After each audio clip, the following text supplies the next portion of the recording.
सुप्रभात। मैं धर्मेंद्र कुमार उपाध्याय उत्क्रमित +2 उच्च विद्यालय गारू का प्रभारी प्राचार्य हूँ।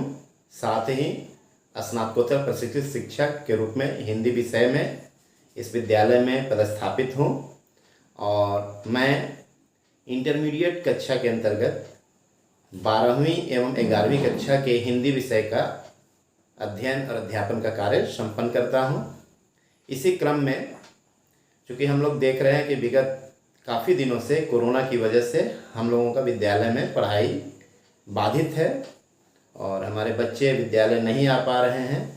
और चूँकि बच्चों की पढ़ाई उतनी ही ज़रूरी है और सभी विषयों में आपकी पढ़ाई सुव्यवस्थित ढंग से हो सके, तो इसी प्रयास के तहत हम लोग ऑनलाइन माध्यम से या ऑनलाइन वीडियो वगैरह बनाकर आप लोगों को पढ़ाई से जोड़े पाने में अपनी भूमिका निभा रहे हैं।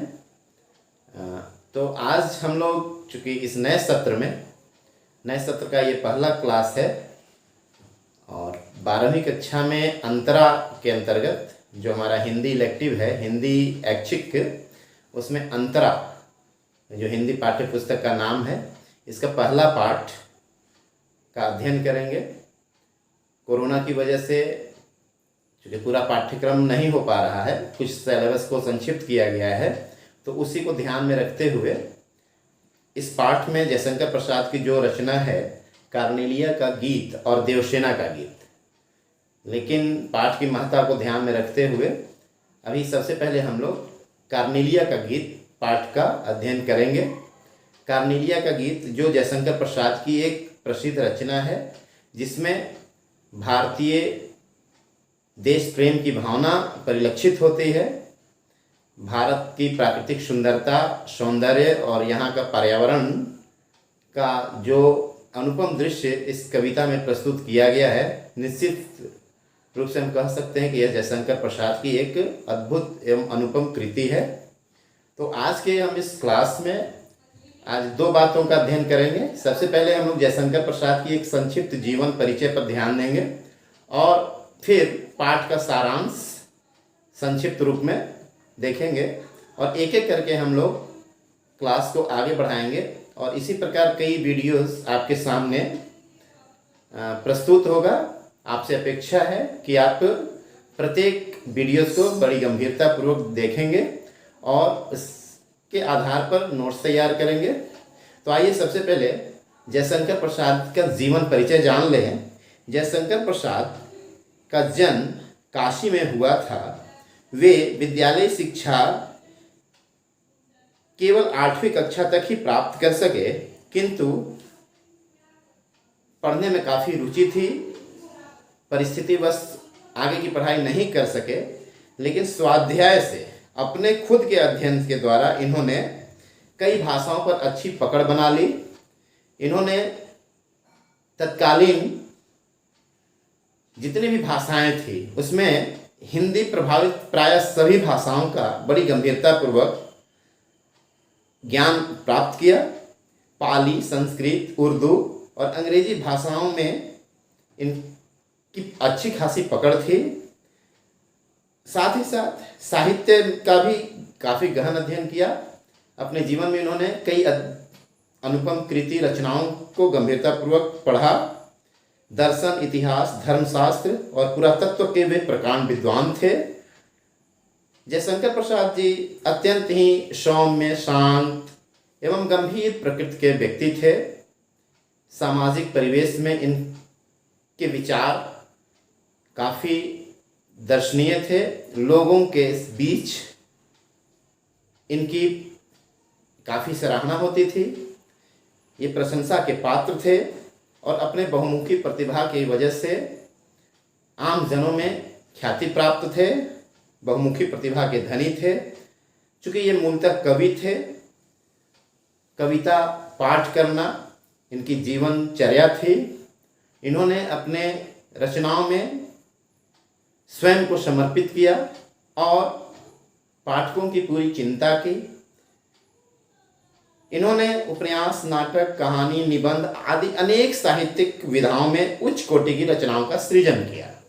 यदि हम इनकी रचनाओं पर प्रकाश डालें तो इनकी 3 प्रमुख रचनाओं में नाटक, कहानी संग्रह और उपन्यास है, और कई कविताओं में इनकी विशिष्ट प्रतिभा दृष्टिगोचर होती है। चंद्रगुप्त, अजातशत्रु, स्कंदगुप्त, राजश्री, ध्रुवस्वामिनी आदि इनकी जो नाटक है, जो इनकी उपलब्धियों का बखान करता है। छाया, आंधी, इंद्रजाल, प्रतिध्वनि और आकाशद्वीप प्रमुख कहानी संग्रह है। इसी के साथ ही कंकाल, तितली, इरावती इनके प्रमुख उपन्यासों में से हैं। इरावती इनकी अंतिम उपन्यास रचना है जो अपूर्ण रही। 1937 ईस्वी में इनका देहांत हो गया। हम बात करते हैं इस पाठ में अंकित कार्नेलिया की गीत रचना की। कार्नेलिया की गीत एक प्रसिद्ध रचना है जिसमें हम देखते हैं कि जो भारत की अद्भुत प्राकृतिक सौंदर्य का बड़ा ही अद्भुत वर्णन है। सेल्यूकस की पुत्री कार्नेलिया के द्वारा यह गीत गाया गया है। इस गीत में कवि जयशंकर प्रसाद ने भारतीय संस्कृति और सभ्यता का गुणगान किया है।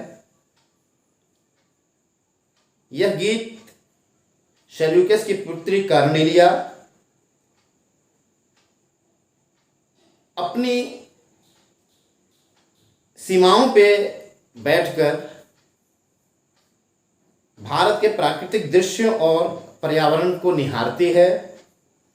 वह अपने पिता को बता रही है कि वह भारतीयों के ज्ञान, गरिमा और प्रेम, करुणा आदि मानवीय भावनाओं से काफ़ी प्रभावित है।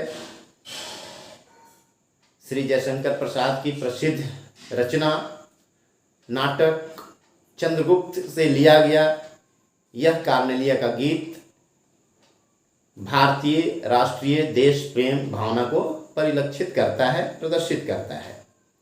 आइए आगे हम इसका अध्ययन करें। इसके पहले एक बार इस पाठ का हम कविता पाठ कर लें। अरुण या मधुमय देश हमारा, जहाँ पहुँच अनजान क्षितिज को मिलता एक सहारा। सरस तामरस गर्भ विभा पर नाच रही तरुशिखा मनोहर। छिटका जीवन हरियाली पर मंगल कुमकुम सारा। लघु सूरधनु से पंख पसारे, शीतल मलय समीर सहारे। उड़ते खग जिस ओर मुँह किए, समझ नीड़ निज प्यारा। बरसाती आँखों के बादल, बनते जहाँ भरे करुणा जल। लहरें टकराती अनंत की, पाकर जहाँ किनारा। हेम कुंभले उषा सवेरे, भरती ढुलकाती सुख मेरे। मदिर ऊँघते रहते जग, जग कर रजनी भर तारा। अरुण यह मधुमय देश हमारा। जैसा कि आप सब कविता पाठ से देख रहे हैं, यह कविता निश्चित रूप से भारतवर्ष की प्राकृतिक सौंदर्य का गुणगान करती है, बखान करती है। अगली कक्षा में हम लोग पंक्ति का भावार्थ एवं आगे के प्रश्न उत्तर पर ध्यान देंगे। तो आज के लिए इतना ही। आशा है आप सभी को आज का यह ऑनलाइन क्लास पसंद आया होगा। इस वीडियो के माध्यम से आप अपनी पढ़ाई को जारी रखेंगे। बहुत बहुत धन्यवाद।